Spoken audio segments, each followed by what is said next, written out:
J'ai vécu mon grand échec sportif à l'occasion des Jeux Olympiques de Séoul. Je visais le podium, je suis arrivée 4e. La pire place. Pendant longtemps, je me suis demandé comment j'avais pu faire pour échouer si près du but. Certes, à Séoul, je suis tombée malade.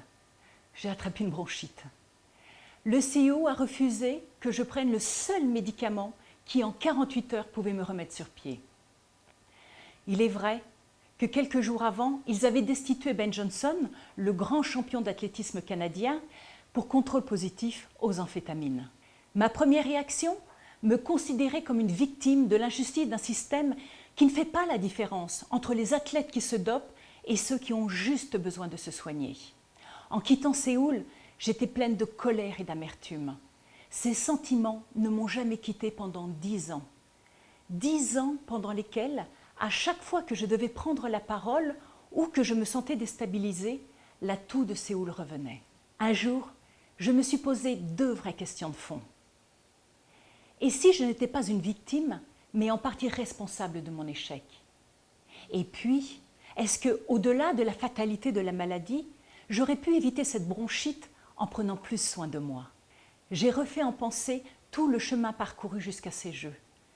J'ai alors réalisé que j'avais axé toute ma préparation sur l'amélioration de mes faiblesses au lieu de continuer à développer mes forces.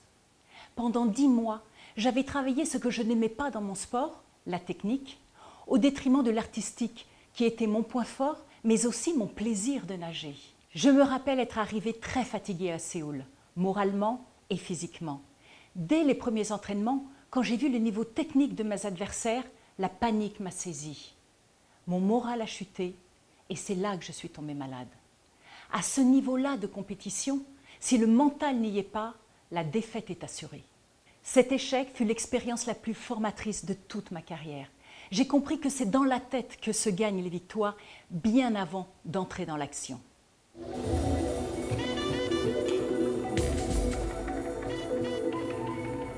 Si l'échec se présente sur votre route, probablement serez-vous emporté par un tourbillon d'émotions avec le sentiment d'être une victime de la conjoncture, des autres, des circonstances. Attendez que ces émotions retombent. Reposez-vous. N'occultez pas les éventuels signes de dépression qui peuvent surgir. Et le cas échéant, faites-vous aider. Ensuite, revenez sur votre expérience. Avec le temps, votre perception sera plus juste. Analysez les choix que vous avez faits. Quels ont été les signes que vous n'avez pas vus ou pas voulu voir et qui auraient dû vous interpeller? Quelles sont les décisions que vous avez prises qu'il serait judicieux dans l'avenir de ne pas reproduire? Tirez les enseignements de votre expérience. Grandissez en compréhension. Si vous ne retenez aucune leçon de votre expérience, vous aurez tendance à reproduire les mêmes schémas pour récolter les mêmes résultats. Et puis certaines personnes vous jugeront et leur regard sera douloureux. Apprenez à vous en détacher et à vivre avec vous-même plutôt qu'à travers le regard des autres. Et puis, repartez dans la mêlée. La vie ne s'arrête pas après un échec. Dites-vous bien que tout le monde a échoué au moins une fois dans sa vie.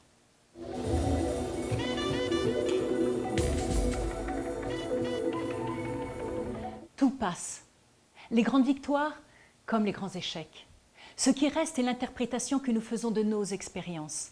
Elle conditionne nos comportements et dessine la suite de notre aventure personnelle.